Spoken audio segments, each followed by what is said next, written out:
Hi friends, welcome back to my channel. ನಾನಿವತ್ತು ಮಾವಿನಕಾಯಿಯ ಉಪ್ಪಿನಕಾಯಿ ಮಾಡ್ತಾಯಿದ್ದೀನಿ. ಇದು ಮಾವಿನಕಾಯಿ ಸೀಸನ್ ಆಗಿರೋದ್ರಿಂದ ತುಂಬ ಮಾವಿನಕಾಯಿ ಸಿಗುತ್ತೆ ಎಲ್ಲರಿಗೂ. ಆ ಮಾವಿನಕಾಯಲ್ಲಿ ನಾನಿವತ್ತು ಮದುವೆ ಮನೆಯಲ್ಲಿ ಯಾವ ಥರ ಉಪ್ಪಿನಕಾಯಿ ಮಾಡ್ತಾರೋ ಸೇಮ್ ಅದೇ ಥರನೇ ಸಣ್ಣಗೆ ಹೆಚ್ಕೊಂಡು ಮಾವಿನಕಾಯಿ ಉಪ್ಪಿನಕಾಯಿ ಮಾಡಿದ್ದೀನಿ. ಇದನ್ನು ಯಾವ ಥರ ಮಾಡೋದು, ಏನೆಲ್ಲ ಐಟಮ್ಸ್ ಬೇಕು ಅಂತ ಸ್ಟೆಪ್ ಬೈ ಸ್ಟೆಪ್ ಹೇಳ್ತೀನಿ. ವಿಡಿಯೋ ಕ್ಲಿಪ್ ಮಿಸ್ ಮಾಡ್ತೀರಾ ನೋಡಿ. ಇದು ದೋಸೆ ಜೊತೆಗೆ, ಚಪಾತಿ ಜೊತೆಗೆ, ಅನ್ನದ ಜೊತೆ ಅಂತೂ ತುಪ್ಪ ಹಾಕ್ಕೊಂಬಿಟ್ರೆ ತುಂಬಾ ಟೇಸ್ಟಿಯಾಗಿರುತ್ತೆ. ಮತ್ತೆ ಮತ್ತೆ ತಿನ್ನಬೇಕು ಅನಿಸುತ್ತೆ, ಅಷ್ಟು ಚೆನ್ನಾಗಿರುತ್ತೆ. ಮಕ್ಕಳಂತೂ ಲಂಚ್ ಬಾಕ್ಸ್ಗೆ ಹಾಕ್ಕೊಟ್ಬಿಟ್ರೆ ಅಂತೂ ಸ್ವಲ್ಪನೂ ವೇಸ್ಟ್ ಮಾಡ್ತೀರ ತಿನ್ಕೊಂಡು ಬರ್ತಾರೆ, ಅಷ್ಟು ಚೆನ್ನಾಗಿರುತ್ತೆ. ನಾನಿಲ್ಲಿ ಒಂದು 6 ಮಾವಿನಕಾಯನ್ನು ಕ್ಲೀನಾಗಿ ತೊಳ್ಕೊಂಡಿದ್ದೀನಿ. ಸ್ವಲ್ಪನೂ ನೀರಿರಬಾರ್ದು, ಆ ಥರ ನಾವು ಒರೆಸ್ಕೋಬೇಕಾಗತ್ತೆ. ಈಗ ನಾನು ತೊಳೆದಿದ್ದೀನಿ. ಇದನ್ನು ಒಂದು ಕಾಟನ್ ಬಟ್ಟೆ ಅಥವಾ ಒಂದು ಟರ್ಕಿ ಟವಲ್ಲು ಕಾಟನ್ ಟವಲ್ಲು ಯಾವುದಾದ್ರೂ ಒಂದರಲ್ಲಿ ಸ್ವಲ್ಪನೂ ನೀರಿಲ್ದಿರ ಹಾಗೆ ನಾನೀಗ ಒರೆಸ್ಕೊಂಡು ಬರ್ತೀನಿ. ನಾನಿಲ್ಲಿ 6 ಮಾವಿನಕಾಯನ್ನು ತೊಗೊಂಡಿದ್ದೀನಿ. ಈಗ ನಾನು ಒರೆಸ್ಕೊಂಡು ಎಲ್ಲ ಕ್ಲೀನಾಗಿ ಸ್ವಲ್ಪನೂ ನೀರಿಲ್ದಿರಂಗೆ ಒರೆಸ್ಕೊಂಡ್ಬರ್ತೀನಿ. ನೀವು ಇದನ್ನು ಉಪ್ಪಿನಕಾಯಿನ ಜಾಡಿಯಲ್ಲಾದರೂ ಹಾಕಿಡ್ಬೋದು, ಇಲ್ಲಾಂದರೆ ಗ್ಲಾಸ್ ಜಾರ್ ಬರುತ್ತಲ್ಲ ಅದರಲ್ಲಿ ಬೇಕಾದ್ರೂ ನೀವು ಸ್ಟೋರೇಜ್ ಮಾಡಿ ಇಟ್ಕೋಬೋದು. ಸ್ವಲ್ಪನೂ ಕೆಡೋದಿಲ್ಲ. ಆವಾಗ ಪ್ಲಾಸ್ಟಿಕ್ ಜಾರಲ್ಲಿ ಅಥವಾ ಪ್ಲಾಸ್ಟಿಕ್ ಬಾಟ್ಲಲ್ಲಿ ಮಾತ್ರ ಸ್ಟೋರೇಜ್ ಮಾಡೋದಕ್ಕೆ ಹೋಗಬೇಡಿ. ಈಗ ನಾನೆಲ್ಲ ಕ್ಲೀನಾಗಿ ಒರೆಸ್ಕೊಂಡಿದ್ದೀನಿ ನೋಡಿ, ಸ್ವಲ್ಪನೂ ನೀರಿಲ್ಲ. ಈಗ ಇದನ್ನು ನಾನು ಸಣ್ಣ ಪೀಸ್ಗಳಾಗಿ, ಸಣ್ಣ ಹೋಳುಗಳಾಗಿ ಕಟ್ ಮಾಡ್ಕೊತೀನಿ. ದಪ್ಪದಾಗಿ ಮಾಡಬೇಡಿ, ಸಣ್ಣದಾಗಿ ಮಾಡ್ಕೊಳ್ಳಿ. ಟೇಸ್ಟ್ ತುಂಬಾ ಚೆನ್ನಾಗಿರುತ್ತೆ. ಆವಾಗ ಅದು ಮ್ಯಾರಿನೇಟ್ ಆಗೋದಕ್ಕೂ ಚೆನ್ನಾಗಿರುತ್ತೆ, ಬೇಗನೆ ಆಗುತ್ತೆ ಅದು. ನೋಡಿ, ಈ ಥರ ಕಟ್ ಮಾಡಿಕೊಂಡು 2 ಸೈಡ್ಸಲ್ಲಿ ಕಟ್ ಮಾಡ್ಕೊಳ್ಳಿ.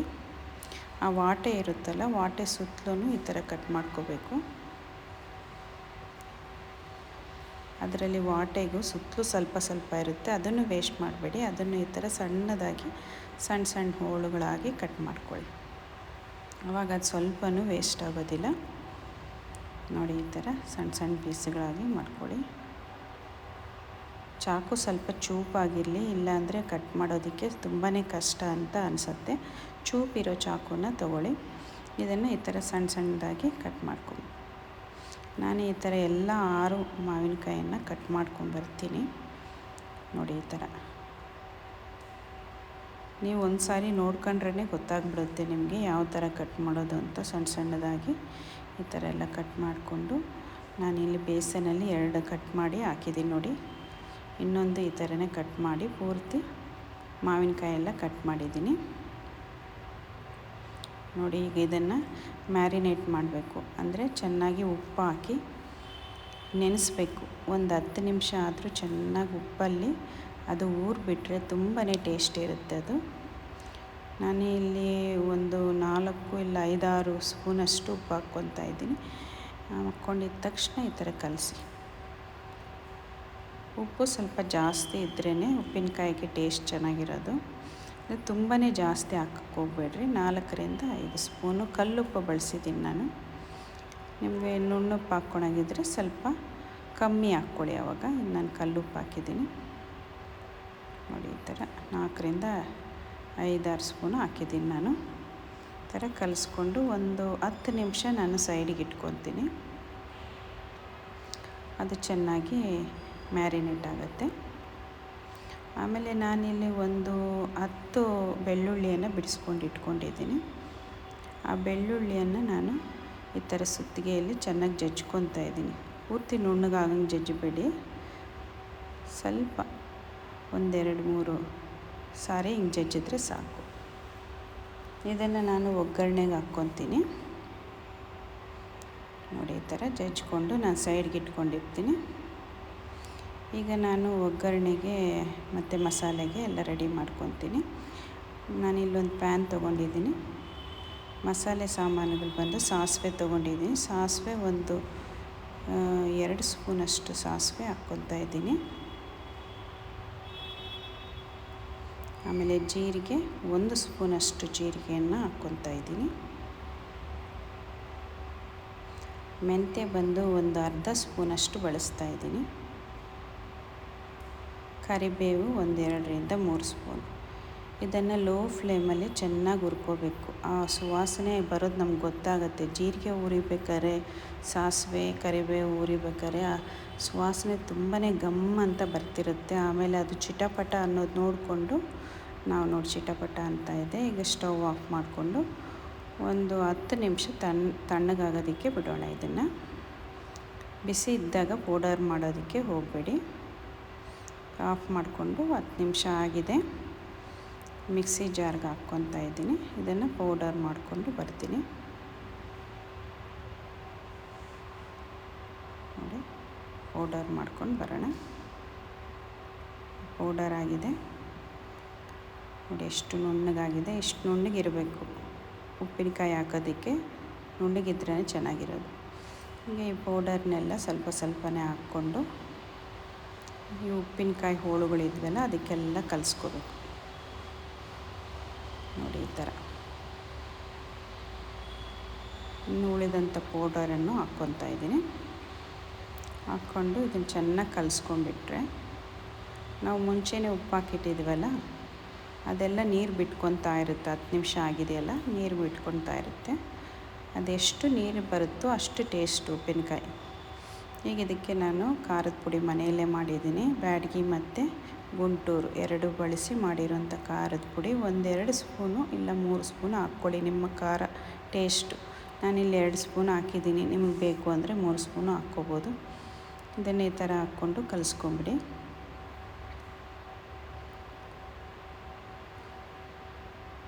ಎಷ್ಟು ಚೆನ್ನಾಗಿದೆ, ಘಮ್ ಅಂತ ಸುವಾಸನೆ ಬರ್ತಾಯಿದೆ. ಬಾಯಲ್ಲಿ ನೀರು ಊರುತ್ತೆ, ಅಷ್ಟು ಚೆನ್ನಾಗಿರುತ್ತೆ. ಮಾವಿನಕಾಯಿ ಅಂತೂ ಮಕ್ಕಳಿಗೆ ಎಷ್ಟು ಇಷ್ಟಪಟ್ಟು ತಿಂತಾರೆ. ಈಗ ನಾನು ಒಗ್ಗರಣೆಗೆ ಒಂದು 50 ಗ್ರಾಮಷ್ಟು ಎಣ್ಣೆ ಹಾಕ್ಕೊತಾ ಇದ್ದೀನಿ. ಎಣ್ಣೆ ಉಪ್ಪಿನಕಾಯಿಗೆ ಭಾಳನೇ ಇಂಪಾರ್ಟೆಂಟು. ಕೆಲವರು ಜಾಸ್ತಿನೇ ಹಾಕ್ತಾರೆ, ನಾನಿಲ್ಲಿ ಕಮ್ಮಿ ಹಾಕಿದ್ದೀನಿ. ನಿಮ್ಗೆ ಬೇಕು ಅಂದರೆ ಜಾಸ್ತಿ ಹಾಕ್ಕೊಳ್ಳಿ. ಈಗ ಸಾಸಿವೆ ಹಾಕ್ತಾಯಿದ್ದೀನಿ ನೋಡಿ. ಅರಿಶಿನ ಒಂದು ಅರ್ಧ ಸ್ಪೂನಷ್ಟು ಹಾಕ್ಕೊತಾ ಇದ್ದೀನಿ. ಮತ್ತು MTR ಇಂಗು 1.5 ಸ್ಪೂನಷ್ಟು ಹಾಕ್ಕೊತಾ ಇದ್ದೀನಿ. ಇಂಗು ಎಷ್ಟು ಹಾಕಿದ್ರೂ ಚೆನ್ನಾಗಿರುತ್ತೆ. ಆ ಇಂಗಿನ ಪರಿಮಳನೇ ಉಪ್ಪಿನಕಾಯಿಗೆ ತುಂಬ ಇಂಪಾರ್ಟೆಂಟು ಅಂತ ಹೇಳ್ಬೋದು. ಈಗ ನಾನು ಸ್ಟವ್ ಆನ್ ಮಾಡಿಕೊಂಡು ಎಣ್ಣೆ ಕಾಯಕ್ಕೆ ಇಟ್ಟಿದ್ದೀನಿ ನೋಡಿ, ಬಿಸಿ ಆಯಿತು. ಈಗ ಚಿಟಪಟ ಅನ್ನೋದು ನೋಡಿಕೊಂಡು ನಾವು ಸ್ಟವ್ ಆಫ್ ಮಾಡಿಕೊಂಡು ಒಂದು 10 ನಿಮಿಷ ತಣ್ಣಗಾಗೋದಕ್ಕೆ ಬಿಡಬೇಕು. ನೋಡಿ ಚಿಟಪಟ ಅಂತ ಇದೆ. ಇದನ್ನು ಸ್ಟವ್ ಆಫ್ ಮಾಡ್ಕೊಂಡು ಇಳಿಸ್ಕೊಂಡಿದ್ದೀನಿ. ಈಗ ಎಣ್ಣೆ ಬಿಸಿ ಇದ್ದಾಗೆ ಬೆಳ್ಳುಳ್ಳಿ ಇರುತ್ತಲ್ಲ, ನಾವು ಜಜ್ಕೊಂಡಿದ್ವಲ್ಲ ಆ ಬೆಳ್ಳುಳ್ಳಿ ಇದಕ್ಕೆ ಹಾಕ್ಕೊಂಬಿಡ್ಬೇಕು. ಇಳಿಸಿದ ಮೇಲೆ ಹಾಕಿ, ತುಂಬಾ ಚೆನ್ನಾಗಿರುತ್ತೆ ಪರಿಮಳ. ನೋಡಿ ಘಮ್ ಅಂತ ಸುವಾಸನೆ ಬರ್ತಾಯಿದೆ. ಈಗ ಇದನ್ನು ನಾನು ತಣ್ಣಗಾಗಿದೆ ಸ್ವಲ್ಪ ಹಿಂಗೆ ಕಲಿಸ್ಕೊಂಡು ಉಪ್ಪಿನಕಾಯಿ ಎಲ್ಲ ಹೋಳುಗಳಿದೆಯಲ್ಲ ಅದಕ್ಕೆ ಹಾಕ್ಕೊತಾ ಇದ್ದೀನಿ. ಹಾಕ್ಕೊಂಡು ಚೆನ್ನಾಗಿ ಕಲಿಸ್ಕೊಂಬಿಡಿ ಒಂದು ಸ್ಪೂನಲ್ಲಿ. ಎಷ್ಟು ಚೆನ್ನಾಗಿರುತ್ತೆ ಅಂದರೆ ಟೇಸ್ಟು. ಸೇಮ್ ಇದೇ ಪ್ರೊಸೀಜರಲ್ಲಿ ನಿಂಬೆಕಾಯಿ, ಆಮೇಲೆ ಬೇರೆ ಇನ್ಯಾವುದು ಏಳಿಕಾಯಿ ಅಂತ ಬರುತ್ತೆ, ಅದನ್ನು ಬಳಸ್ಬೋದು. ನಾನಿಲ್ಲಿ ಸ್ವಲ್ಪ ಬೆಲ್ಲ ಟೇಸ್ಟ್ ಇರುತ್ತೆ ಅಂಥೇಳಿ 1 ಸ್ಪೂನಷ್ಟು ಬೆಲ್ಲ ಹಾಕ್ಕೊತಾ ಇದ್ದೀನಿ. ಬೆಲ್ಲದ ಪುಡಿ ಸ್ವಲ್ಪ ಡಿಫ್ರೆಂಟ್ ಟೇಸ್ಟ್ ಇರುತ್ತೆ. ಅದನ್ನು ಹಾಕ್ಕೊಂಡು ಈ ಥರ ಕಲಿಸ್ಕೊಂಬಿಡಿ. ತರಕಾರಿ ಉಪ್ಪಿನಕಾಯಿ ಹಾಕ್ತಾರೆ, ಸೇಮ್ ಇದೆ ಆ ಥರನೇ. ಅದು ಸ್ವಲ್ಪ ಅರ್ಧ ಬೇಯಿಸ್ಕೊಂಡು ಹಾಕ್ತಾರೆ, ಆ ಥರನೂ ಮಾಡ್ಬೋದು. ನಾನು ನೆಕ್ಸ್ಟ್ ರೆಸಿಪಿಯಲ್ಲಿ ಖಂಡಿತ ಅದನ್ನು ತೋರಿಸ್ತೀನಿ ನಿಮಗೆ. ತರಕಾರಿ ಎಲ್ಲ ಹಾಕಿ ಮಾಡುವಂಥ ಉಪ್ಪಿನಕಾಯಿ. ಈಗ ನೋಡಿ ಇದಾಗಿದೆ. ನಾನಿಲ್ಲಿ ಗ್ಲಾಸ್ ಜಾರ್ ತೊಗೊಂಡಿದ್ದೀನಿ. ಸ್ವಲ್ಪನೂ ತ್ಯಾವ ಅಂಶ ಇರಬಾರ್ದು, ಆ ಥರ ಒರೆಸ್ಕೊಂಡು ಇಟ್ಕೊಂಡಿದ್ದೀನಿ. ಈಗ ಇದಕ್ಕೆ ನಾನೆಲ್ಲ ಪೂರ್ತಿ ಉಪ್ಪಿನಕಾಯಿ ಹೋಳುಗಳನ್ನೆಲ್ಲ ಹಾಕ್ಕೊತಾ ಇದ್ದೀನಿ. ಈ ಮಾವಿನಕಾಯಿ ಸೀಸನ್ ಬಂದಾಗ ಮಾತ್ರ ಇದು ಮಾಡೋಕ್ಕೆ ಸಾಧ್ಯ, ಆಮೇಲೆ ಮಾಡೋದು ತುಂಬಾ ಕಷ್ಟ ಆಗುತ್ತೆ. ಬೇರೆ ಎಲ್ಲ ತರಕಾರಿ ಇಲ್ಲಾಂದರೆ ನಿಂಬೆಹಣ್ಣು, ಏಳಿಕಾಯಿ ಇಂಥವೆಲ್ಲ ಸಿಗುತ್ತೆ. ಮಾವಿನಕಾಯಿ ಮಾತ್ರ ಇದೇ ಸೀಸನಲ್ಲೇ ಸಿಗೋದ್ರಿಂದ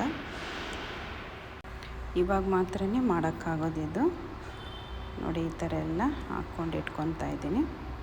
ಇದನ್ನು 1 ವರ್ಷ ಹೊರಗಡೆ ಇಟ್ಟರೂ ಏನು ಕೆಡೋದಿಲ್ಲ, ಅಷ್ಟು ಚೆನ್ನಾಗಿರುತ್ತೆ ಮತ್ತು ಫ್ರೆಶ್ ಆಗಿರುತ್ತೆ. ಮಕ್ಕಳಂತೂ ಎಷ್ಟು ಬೇಗನೆ ಖಾಲಿ ಮಾಡ್ತಾರೆ ನೋಡಿ, ಅಷ್ಟು ಟೇಸ್ಟ್ ಇರುತ್ತೆ ಇದು ಮಾವಿನಕಾಯಿ ಉಪ್ಪಿನಕಾಯಿ. ಈಗ ಇದು ರೆಡಿಯಾಗಿದೆ.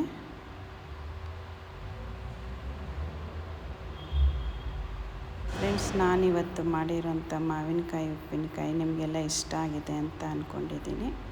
ಮತ್ತು ಮಕ್ಕಳ ಲಂಚ್ ಬಾಕ್ಸ್ಗಂತೂ ಇದು ತುಂಬಾ ಚೆನ್ನಾಗಿರುತ್ತೆ. ದೋಸೆ ಜೊತೆಗೆ ಮತ್ತು ಚಪಾತಿ, ಅನ್ನದ ಜೊತೆಗೆ, ಚಿತ್ರಾನ್ನದ ಜೊತೆಗೆ, ಎಲ್ಲದರ ಜೊತೆಗೂ ತುಂಬಾ ಚೆನ್ನಾಗಿರುತ್ತೆ ಮತ್ತು ಟೇಸ್ಟಿಯಾಗಿರುತ್ತೆ.